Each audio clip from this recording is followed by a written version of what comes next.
All right. Okay, let me see here. Hello, everyone. My name is Christina, and I'm slowly figuring out how to do this. Okay, how do I share? I share via this.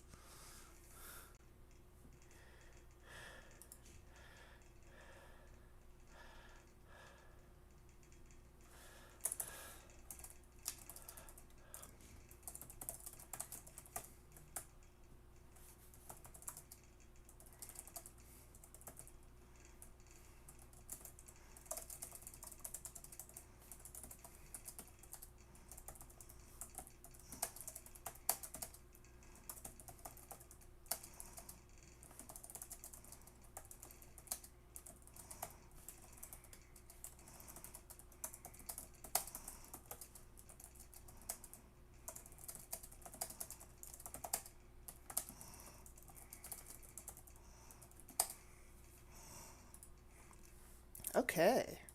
Hey now. Hey now. All right. So I got that all done. Whew. Hey!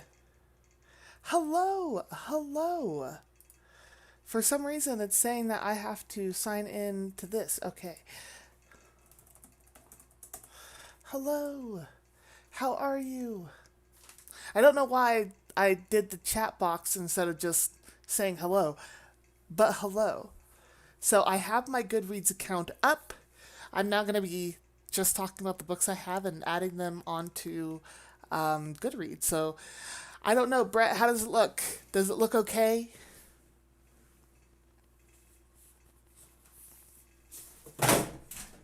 Oh, shoot. All right, this is what I get for just having piles of books. Okay. So the first book that I'm adding to my physical TBR, which let me go to my books. And let me zoom in here. Okay. Thank you. So far it says that I have 209 in my physical books. And excellent. I am glad. Woo. Okay, I'm adding The Final Girl Support Group by Grady Hendrix.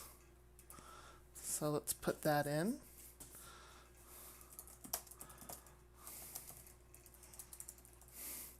I'm excited about this book because I I like the trope of the final girl in horror movies. So now we can add this to physical TBR. Excellent. So we have that one done. Then there is The Disappearing Spoon by Sam Keane. This is a nonfiction one, and this goes through the periodic elements. So I thought that's fun. All right. Yeah, I saw it a lot in the bookstores, and I just had to have it after I read the description. So excellent. I'm glad that it's really good. So I'll try and read this soon if you want me to send it to you, though. If that's okay. Okay. My books have fallen. Okay. Let's get these over here. Okay, this one I have. All right. Woo. All right, so then there is Magic's Pawn by Mercedes Lackey. I actually had another copy of this, but I didn't know it because the cover was so like, ugh, like here it is. So this is the cover of the one I had, and now this is the one that I have. So yeah, I'll send it to you after I finish it, definitely. So I'm going to add Magic's Pawn. I think I already have it in there. I'll definitely let you know what I think about it. Okay, Magic's Pawn. Do I have it in my physical TBR? Okay, this one's already in my physical TBR. So I'm going to put it over here. I'm going to move my son's sippy cup. All right, then I have The Woman in Cabin 12, or 12. I don't know why I said 12. The Woman in Cabin 10 by Ruth Ware. Let me put that in here.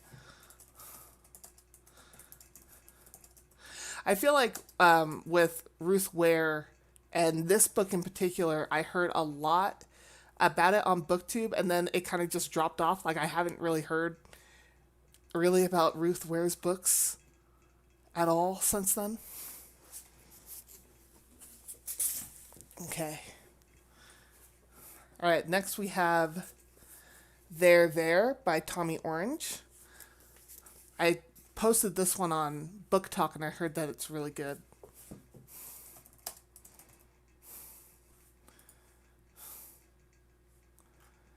I have a lot of books to add. So many. So many. Okay, so that's in the physical. All right. I'm going to try and put these back nicely.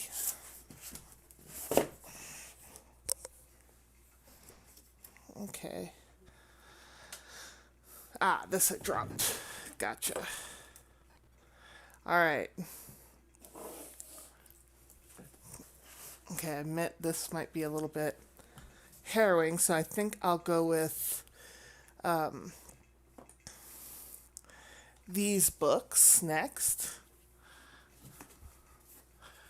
Oh, you enjoyed that? The Woman in Cabin 10? Okay, I'll have to bear that in mind, that it's going to be good then.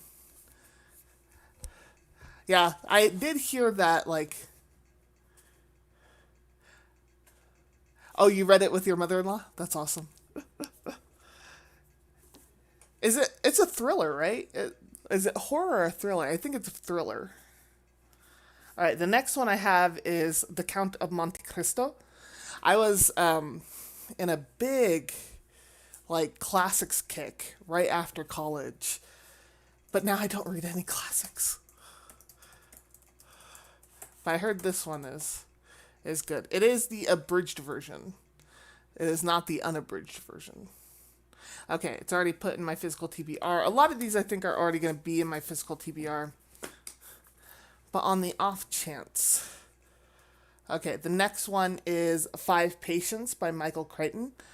I read I think 2 of the Jurassic Park books. No, I just read one of the Jurassic Park books. And so I just know that Michael Crichton's pretty prolific. Okay, so it is, Ruth Ware's book is a thriller. Okay, so Five Patients. Patience by Michael Crichton. All right, here we go. Okay, I have put that one in. All right, I know I put that one in there, so I'm trying not to do too many that I know are already in there. Okay. This one is a nonfiction. It's called The Kidnap Years by David Stout. And apparently it's during the time of the Great Depression, and apparently there was like a rampant string of kidnappings. And I'm wondering, I don't think it's the same thing, but there was also a whole time where there was like this lady who kidnapped kids and like sex trafficked them and then had them adopted. It was like a weird thing. So, The Kidnap Years. Alright. I like this. This is working out pretty well. So I did Streamlabs, which is easy. Like, it's actually a lot easier than I thought it was going to be. I looked at it and I was like, oh no. There's all these buttons and all these other things. But it's actually a lot easier than I originally thought. Okay. So I have this one, and this one for sure I know is not on there. And this one I know for sure is not on there yet. Because these are some of my newer books. Alright. So then we have Across the Face of the World by Russell Kirkpatrick. This one I got just because it was in this used book sale. They were doing a charity sale, and all three books were together. And whenever there is books that are cheap and there's a whole series, I will buy the whole series, whether I know anything about it or not. Okay, Across the Face of the World. Now this will be great because on Saturday I'm planning to do a readathon TBR. No, I'll do my mystery bags next. I'll do these two, and then I'll open mystery bags. I have one that's a mystery bag, so the subject is mystery books. And then there are a romance grab bag. I'm trying to read more of the books I have before I get even more of those bags. I love mystery grab bags, though. All right, the next one is The Nature of Life and Death by Patricia Wiltshire. And this is her book on her experiences as a forensic ecologist. So even though I find the concept of death very terrifying, I feel like if I read more about it, then maybe it'll get better. All right. So, what was it? The Nature of Life and Death? Okay, I'll do the mystery grab bag first. So let me put this in, and then I'll do the grab bag. Okay, so I had originally put this in TBRs from BookTube, I think, or book blog. But I'm going to put it in my physical TBR because I do have a copy. All right, so let's open up the mystery grab bag. All right. Yeah. So far, only one used bookstore in my area does mystery grab bags, and that's the Tidal Wave bookstore. And I love that place. Okay, let's go. The first one, James Patterson. It's The Joker by James Patterson and Andrew Gross, so I'll put that in my physical TBR.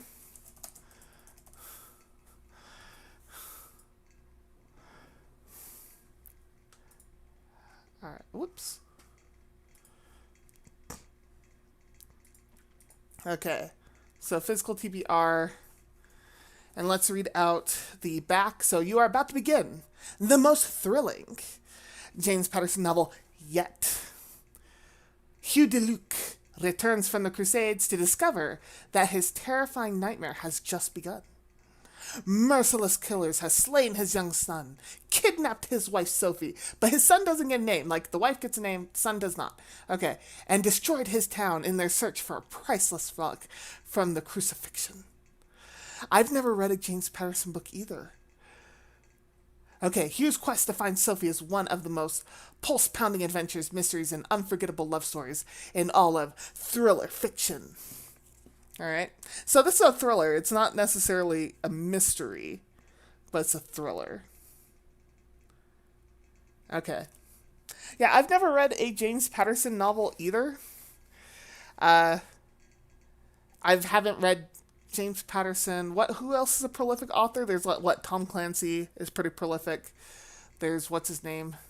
Oh, I forgot all their names. But there's a lot of prolific authors I just don't read. I think the one that I have read is not mystery, but I think it's like Daniel Steele. And I actually have quite a few Daniel Steele books because of these freaking grab bags. But that's okay. All right, the next one is Bonnie by Iris Johansson. All right. Yeah, the son died right away, so obviously not important enough for a name. At all. Like, was he important? No, he was not. No impact. All right, let's look at Bonnie. I feel like, so there's other novels in this series. Let me guess. This is probably, I'm going to look it up. Bonnie. This is probably like 18th in a series. Okay, Bonnie. Number 14. It's 14. Number 3 in the Eve, Quinn, and Bonnie series. But number 14 in the Eve Duncan ones. That's a lot to go through. Let me see what the first one is. Do I have it in here? No. The Faces of Deception is the first one. I suppose I could see if my library has it. Sorry, I realized that I put my face in a really awful place. Let me see if I can move my face. I'm going to move it to this side of the screen. Okay. That's cool. I can move my face anytime. All right.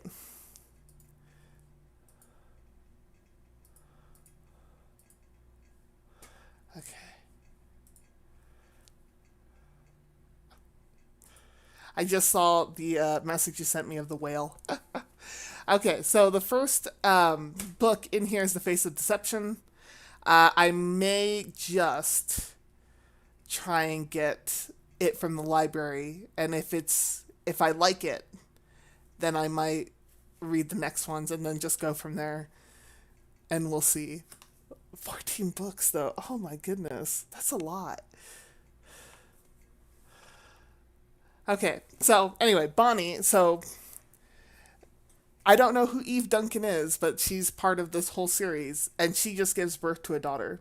So I know that she survives the 13 other books that come before this. Okay, she experienced a love she never knew existed when she had her daughter. Nothing would stand in the way of giving Bonnie a wonderful life until the unthinkable happened and the 7-year-old vanished into thin air. Eve found herself in the throes of a nightmare from which there was no escape, but a new Eve emerged. A woman who would use her remarkable talent as a forensic sculptor. Sculptor. Okay, to help others find closure in the face of tragedy. Live dangerously. Just go with number. I actually did that recently. I read Vanish, and it was like number 8, I think, in a series.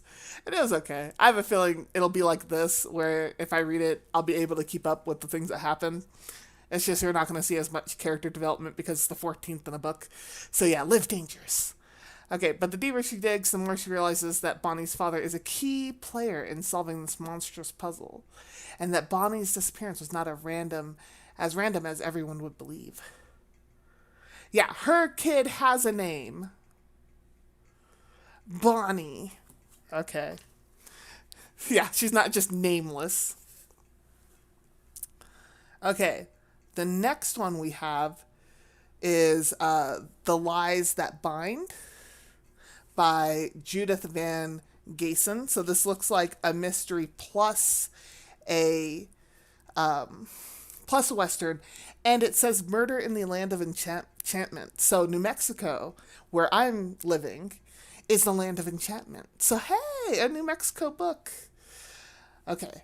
When an elderly woman accused of murder asked Neil Hamill to defend her, the lawyer and sometimes sleuth accepts, mainly because homicide is a lot more interesting than her usual real estate and divorce cases. The Albuquerque police, the city I live, say that Martha Conover intentionally ran over a young woman whose crushed body was found near Martha's dented car. The same young woman who had accidentally killed Martha's grandson exactly 3 years before. As Neil searches for the truth, she travels across the landscape of today's Southwest and deep into the past of both the victim and the accused, where answers lie side by side with even more troubling questions, and danger waits for those who ask. Okay. So I forgot to put Bonnie, by the way, in. Okay, so Physical TBR for Bonnie. Okay, let's put this one. I have a feeling that this, The Lies That Bind, is also going to be one of a lot of other books, so I'm probably going to have to put Judith. Yep, number 5. I think you're right. I think they will be entertaining at the very least. I think they'll be fun.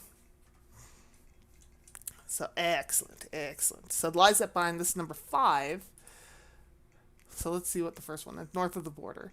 Well, if I like this one, and they don't have a lot of ratings, so these ones are fairly unknown. So I'm definitely going to have to read this one more quickly then. Though that was 93, 95, 96, 98. So they're probably out of published. Like that's the year before I was born, 88. All right. Next one. Oh, this one has a movie with Burt Reynolds. The Maddening by Andrew Niederman. So that has a movie based off of it. Hey. So The Maddening.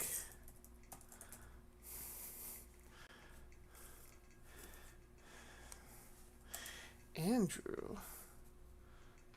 Where are you at, Andrew? Andrew Niederman, where are ya? There we go. Shark Island. That sounds amazing. Was it a thriller, mystery-esque type book? Okay. So this is a really short one. This is one of those where, like, I think they're relying on the movie to generate interest. Yes, I should do that. Like all the ones that I get from here, which are based off of have movies based off of them, I should read them and then watch the movies. Okay, so Stacy Oberman made the worst mistake of her life when she followed the garage mechanic's advice and turned off the main highway. But whoever thought those stories about crazy people living in the backwoods could be possibly true?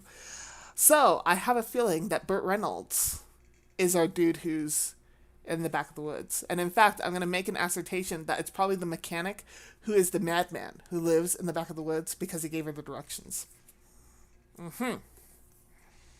Yep. That's what I'm guessing. That's what I'm guessing. All right, we have one more in the mystery grab bag. I love these things. All right. This one is also going to be part of a series. Okay, Shark Island was a thriller.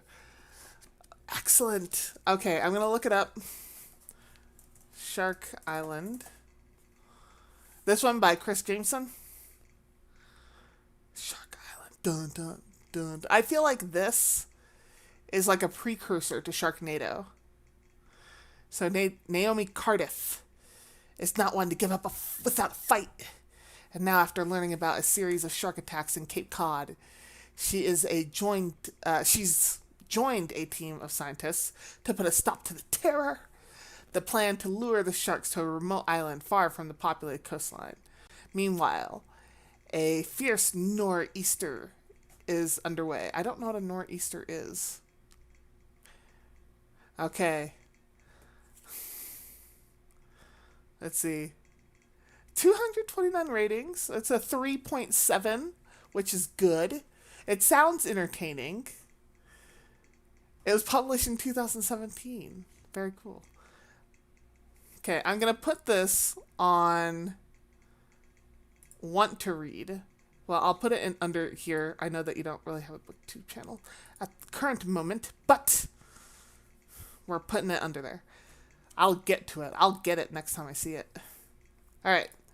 So the last one in the grab bag is Bones by Jan Burke. Whoops, sorry. That is a J, not an I. Jan Burke. So let's see here. Bones. Jan Burke. Okay, yeah, it's number 7. I'm just going to have to read these without reading the other ones. All right, so let's see. Put in my physical TBR. All right, she disappeared 4 years ago, a young mother of 2. Oh, hey! So I'll have to link your Shark Island video when I talk about it, whenever I read it. So, a young mother to Sari was more than a news story to reporter Irene Kelly.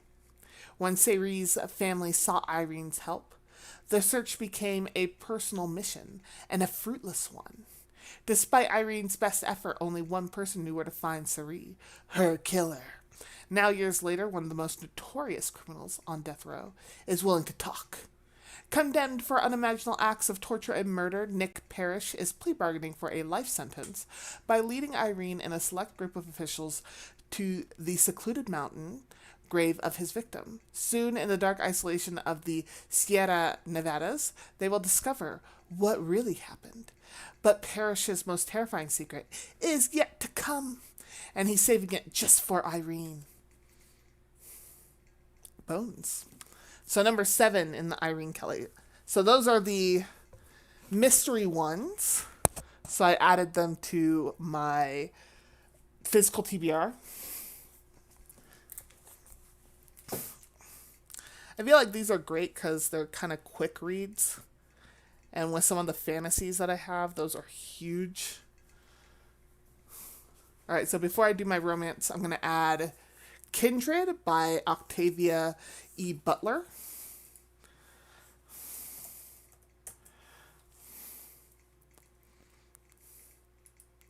I heard Octavia E. Butler is a must-read. And I had seen this one on BookTube a lot. Now, it was published in 79, so I don't think...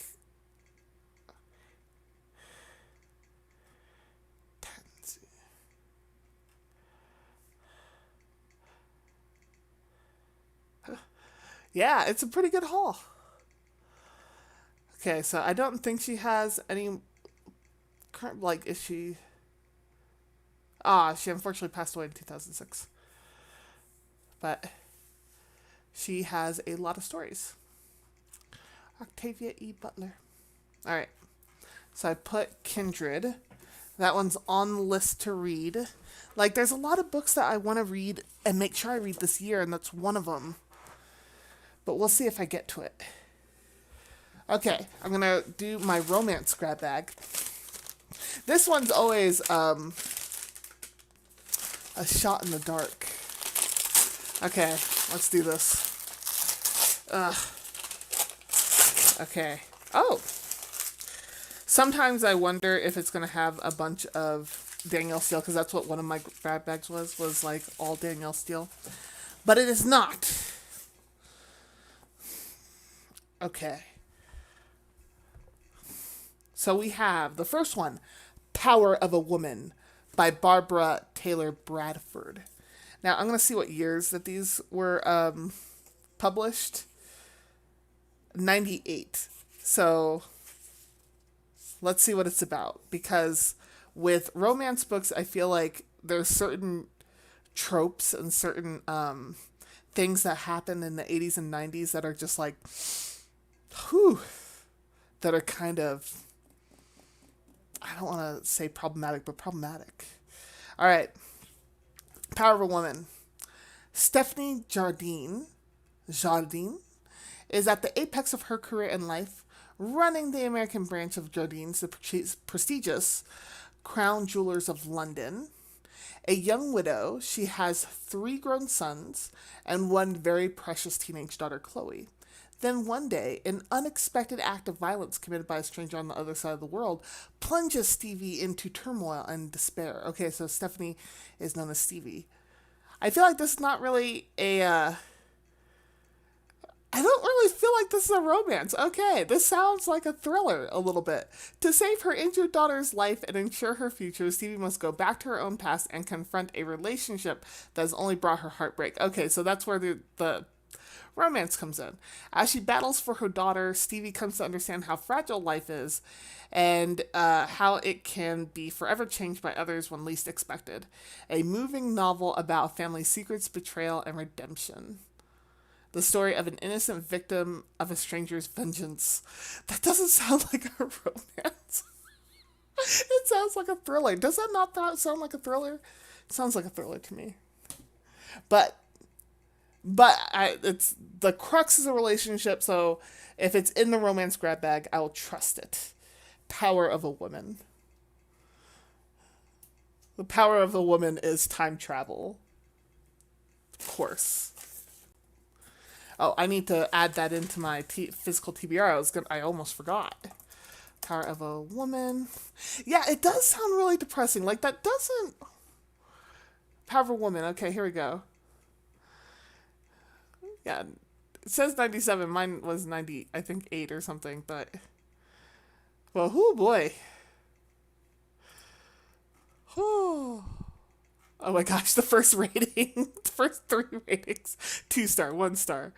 I will probably never read another Barbara Taylor Bradford. Oh, power of a woman. You're not. It's not looking too good for you right now. I'm so sorry. All right, the next one is Blood Roses by Jeanette Baker. This one looks like, once again, it's not really like what I would think of as romance, but okay. Like the first question, how does a woman pick up the pieces after witnessing her husband's brutal murder? Holy crud. What? This had to be written in the 90s too. 90s or 80s. 2002. It feels like a 90s book. You feel 90s to me. It was written in the 90s probably, cuz it takes a while for books to get published. Though sometimes with romances, they don't like they're on a pretty tight deadline. But okay. Kate Nolan has taken it one day at a time for the past 6 years, believing she can make a difference in the politics of Northern Ireland. Oh, thank you. I like these live streams. I think I want to do more of them because I think they're just fun to do it this way. Uh, and I just like talking with people, but yeah, I think maybe one day I'll do like a live stream of one of my reading romance reviews. Okay, believing she can make a difference in politics in Northern Ireland. Oh, it depends on what year. Believing her children will live to see peace in their country. But 16-year-old Kevin Nolan does not believe in much anymore. And despite the efforts of his mother and sister, he turns to others for solace. When he is arrested for dealing drugs, he and his mother are given a choice. Kevin can go to prison or become an informant. I have a feeling I know which one he picks. Now Kate and her children are forced to acknowledge that treachery and duplicity are closer to home than they'd ever imagined. As their world unravels, their search for justice, honesty, and peace becomes inextricably entangled with betrayal and murder. A woman, a son, and daughter cannot look toward the future until they avenge the sins of the past. That does not feel like a romance to me. This is a interesting romance grab bag. Okay, Blood Roses.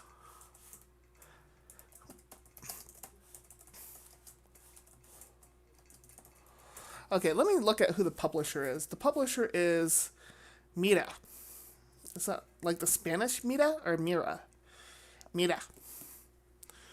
Are they even around anymore? Let's look up Mira Books. .com.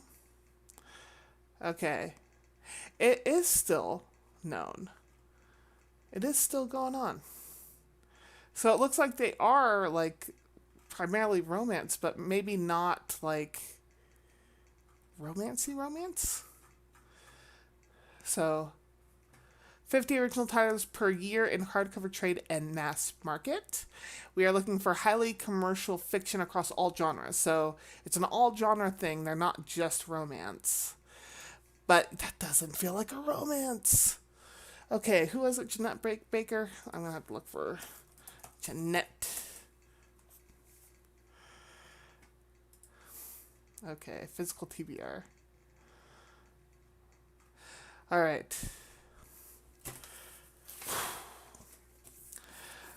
Okay, we have. Holy crap! Sorry. Okay, Lucky Shot by B.J. Daniels. I'm sorry, I was taken aback because I was not expecting a Western romance. I don't know why I didn't expect it. I should expect it. And this one is more of a romance than the other books that I just put out. So, okay, let's go. When hotshot reporter Max Malone gets a rare shot of Buckmaster Hamilton with a blonde woman near Beartooth, Montana. He chases down one of the senator's daughters to verify that the woman and his supposedly long dead first wife is his supposedly long dead first wife. But Kat Hamilton won't give him the time of day, let alone any information about her mother. With his tousled blonde hair, sexy stubble, and an old straw cowboy hat toppling off his long, lean frame, Kat can tell Max isn't used to female sources denying him anything. But when her own life is on jeopardy... So wait, hold on.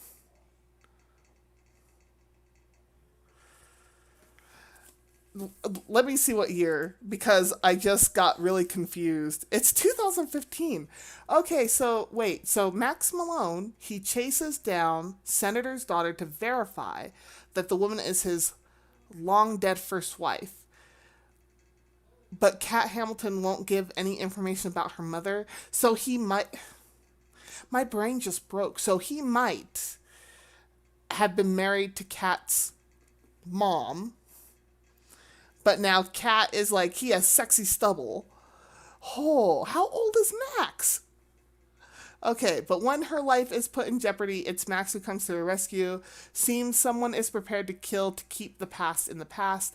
Kat can't deny she needs Max to find out what happened to her mother, but will getting closer and closer to each other lead them to the truth or to danger. Please don't tell me that Max and Kat are the main love interests. Because that sounds messy. That sounds very messy to me. That sounds like a whole lot of drama. Whew.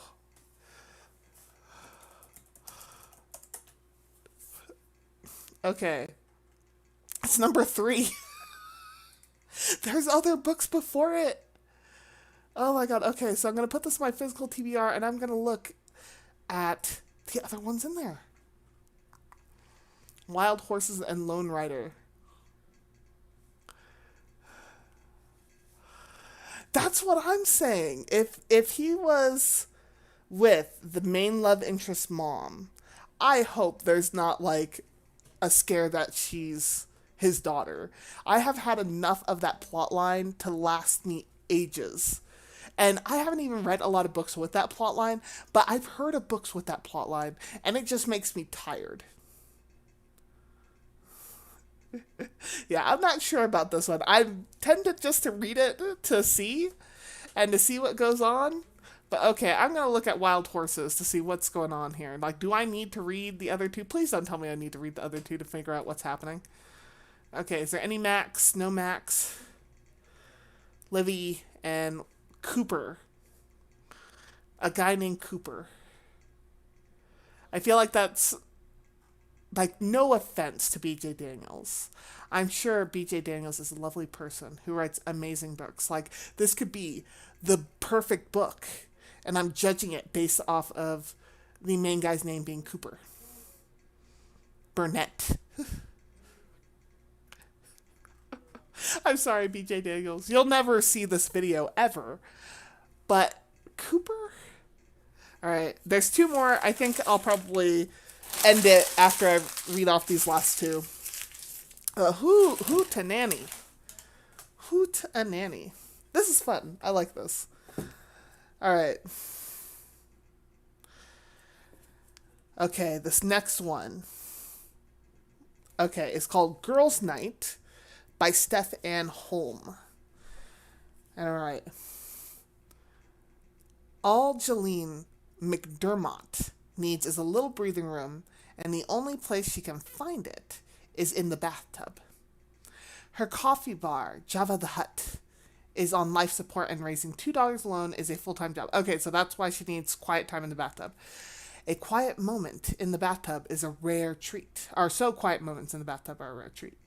Knowing their mom deserves some happiness, not a lot of happiness, just like a teeny amount. Yes, I'm glad you have joined me too. Thank you. But so this mom only deserves some happiness. Jeline's daughters Claire and Faye write her a personal ad, But their good intentions go wrong, and Vince Tremonti, the town's most famous son, has to step in as Jolene's boyfriend.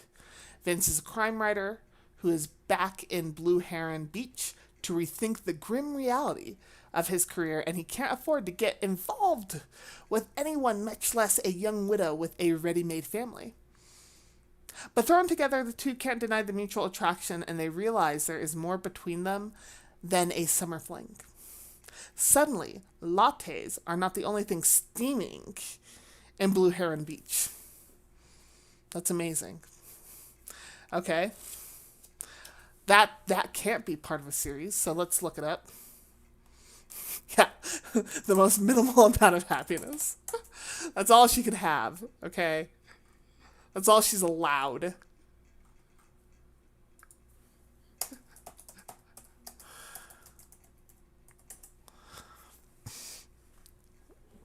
It's the first one in a series. Look at that.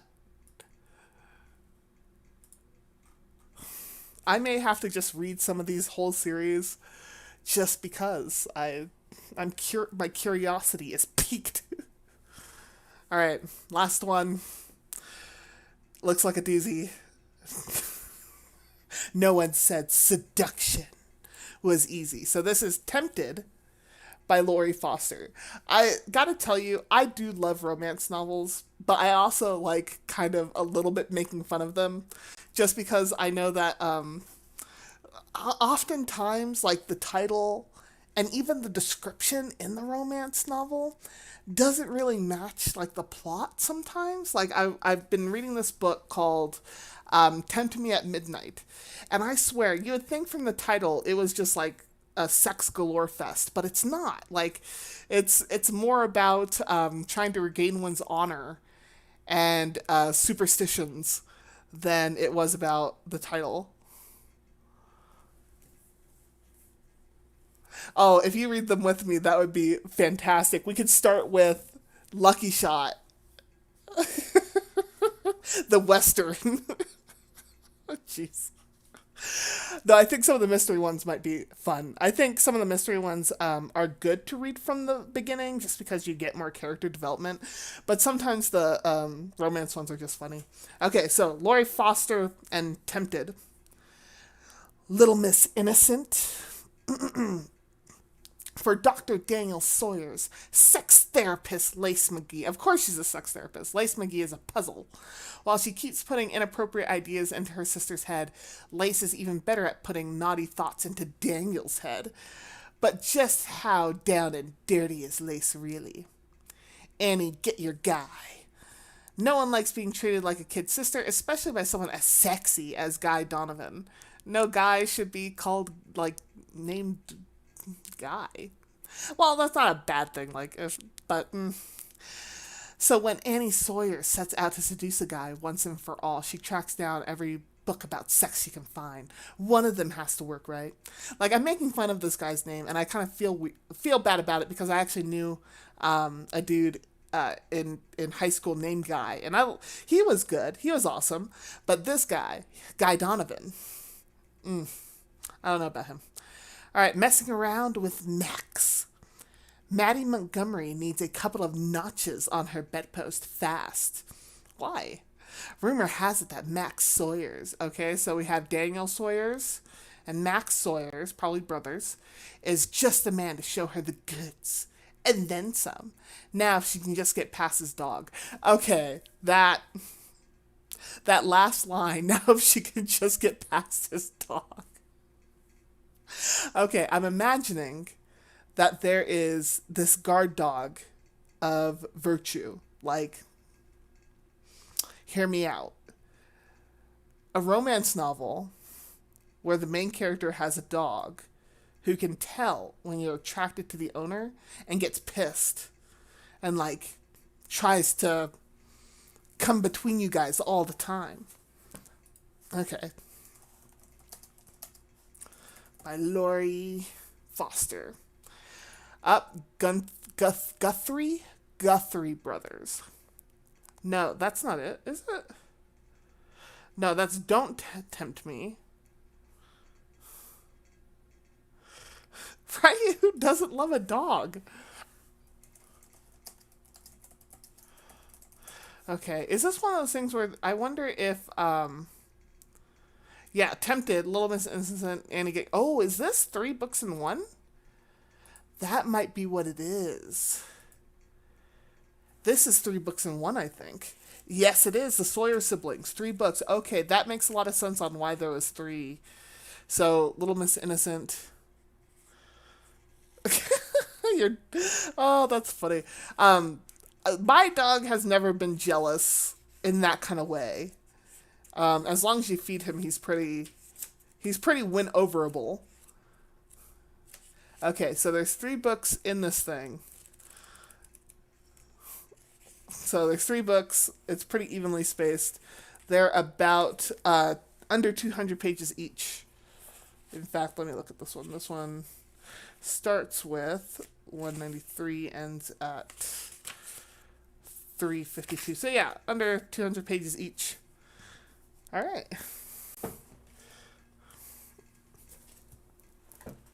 These are all the ones I added. So let's see how many I added to my physical TBR. Let's take a look-sees.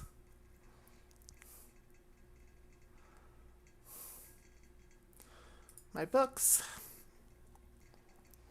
Okay. 227. I have more than 227 unread books in this room alone, which is a little sad. And there's some but there's some books that I have to get rid of. Not get rid of, like I don't have to, but I kind of want to. I kind of want them out of my house so I can make more room for the books. In fact, I'm missing one. All right, so that is my opening 2 grab bags. That's fun. I think that is something I want to do again in the future because this was a good time. Thank you for spending time with me today, by the way. This was fun.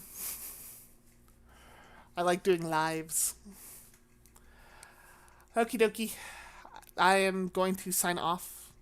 I'm looking at the time, getting ready for beds. Yeah, my TBR also is ridiculous. It's pretty insane. Hello to the person who just came in. I was just going off to... Oh, whoops. I was just about to head out.